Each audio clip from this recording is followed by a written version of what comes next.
Hey there, it's Vickie Howell from YarnYAY.com, and I am here to show you a couple different ways to use a Lucet, also known as a knitting fork. This is a tool that's been around since the Viking days, but still hangs on as things that are pretty cool do.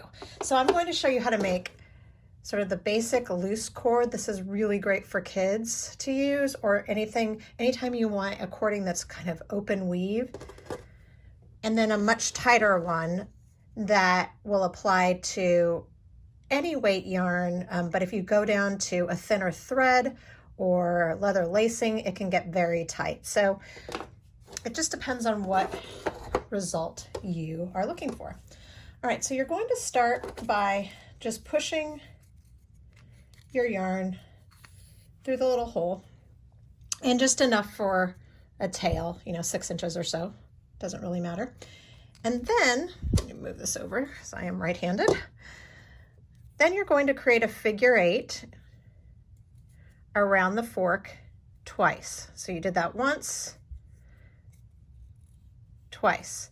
Now what you want to see are, there needs to be 2 loops on each fork tine. And then you take the bottom loop and you go over the top loop on both sides. This is the same concept that you may have seen with finger knitting. And then you kind of just pull on the tail to bring it down. And then you repeat, so that you're going to make another figure 8. And again, you just want to, the goal is to always have 2 loops so that you can take the bottom loop and let it drop over the top.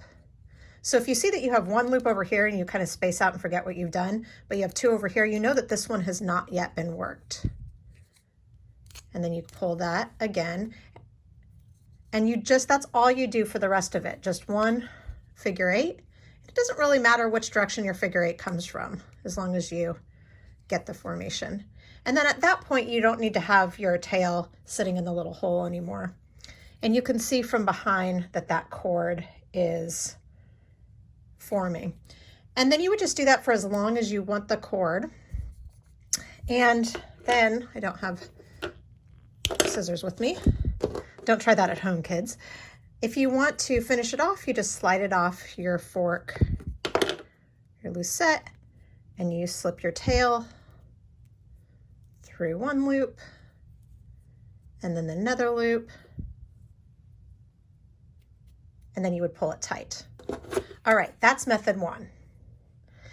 The second method I want to show you creates this really dense cord. It's probably my favorite method because it's so versatile. It would be really the perfect option for drawstrings, if you worked with different materials, jewelry, that kind of thing, handles. All right, so just like you did with the first method, you're just going to, start with a figure 8.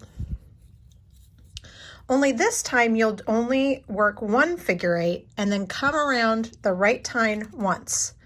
Then you do, as you did before, you're going to lift the bottom loop over the top and you just give it a tug. And then you're going to turn your fork counterclockwise, so to the left.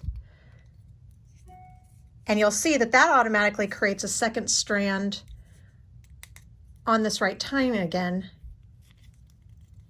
for which you will lift your loop over the second loop, creating that stitch. And then lather, rinse, repeat. So turn to the left, pull the loop, turn to the left, pull the loop. So you're only working stitches on the right tine, and you're not having to do figure 8s anymore. You're just drawing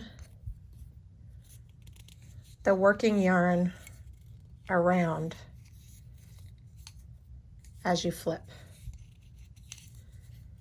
And you just continue, and you can see that's forming. And let me get this one. I have a little bit more work. You can see how tight that is compared to the looser version, which was method 1. This is done in the same yarn. So you can see quite a bit of difference in weave, but both very cool. And that's all there is to it.